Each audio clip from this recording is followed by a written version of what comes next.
মুসলিম বিশ্বের লোক বাকশাল শেখ মুজিবুর রহমান যখন বাকশাল কায়েম করেছিল, সেই বাকশালের কবল থেকে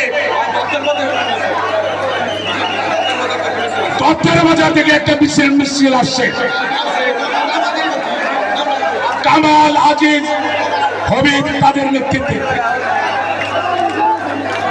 সেই বাকশাল বাংলাদেশের গণতন্ত্রকে ধ্বংস করা হয়েছিল।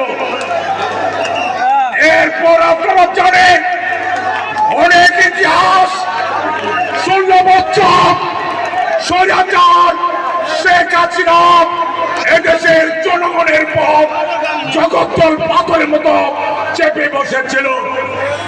অনেক আন্দোলন, অনেক সংগ্রাম, অনেক রক্তের বিনিময়ে আমরা স্বৈরাচার শেখ হাসিনাকে হটাতে সক্ষম হয়েছিলাম।